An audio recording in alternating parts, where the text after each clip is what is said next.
ప్రభుత్వం నిర్ణయం మేరకు మహిళా సంఘాలకు వరి ధాన్యం కొనుగోలు కేంద్రాలు ఎక్కువగా కేటాయించడం జరిగిందని, ఎలాంటి సమస్యలు రాకుండా ధాన్యం కొనుగోలు చేయాలని కామారెడ్డి జిల్లా కలెక్టర్ ఆశీష్ సాంగ్వాన్ అన్నారు.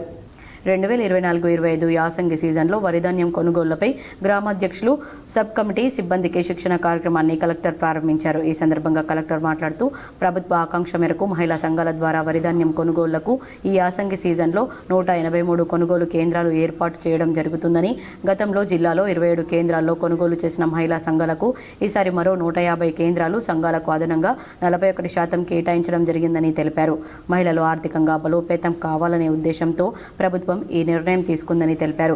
జిల్లాలో వరిధాన్యం కోతలు ప్రారంభమయ్యాయని, కొనుగోలు కేంద్రాలు ఏర్పాటు చేసి అవసరమైన పరికరాలు, క్యాలిపర్స్, టార్పాలిన్, తూకం యంత్రాలు, తేమ కొలిచే యంత్రం తదితర పరికరాలతో పాటు కేంద్రంలో త్రాగునీరు, వేసవి దృష్ట్యా నీడ ఏర్పాటు, ఓఆర్ఎస్ ప్యాకెట్స్ తదితర ఏర్పాట్లు చేయాలని తెలిపారు.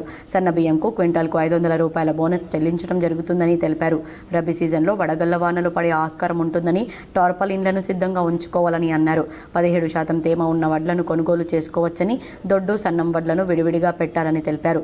కొనుగోలు చేసిన ధాన్యాన్ని ట్యాబ్ ఎంట్రీ చేసి మిల్లులకు తరలించాలని, రైతులకు 2 రోజుల్లో చెల్లింపులు వచ్చే విధంగా ఏర్పాటు చేయాలన్నారు.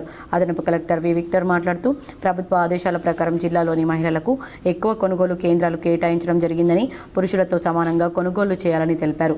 అంతకుముందు వడ్లు కొనుగోలు, కొలతల వంటి అంశాలపై శిక్షణ కార్యక్రమాన్ని నిర్వహించారు. ఈ శిక్షణ కార్యక్రమంలో జిల్లా గ్రామీణాభివృద్ధి అధికారి సురేందర్, పౌర సరఫరాల సంస్థ జిల్లా మేనేజర్ రాజేందర్, జిల్లా సహకార అధికారి రామ్మోహన్, జిల్లా మార్కెటింగ్ అధికారిని రమ్య, అదనపు జిల్లా గ్రామీణాభివృద్ధి అధికారి మురళీకృష్ణ, మహిళా సంఘాల అధ్యక్షులు, ఏపీఎంలు, సీసీలు, డేటా ఎంట్రీ ఆపరేటర్లు తదితరులు పాల్గొన్నారు.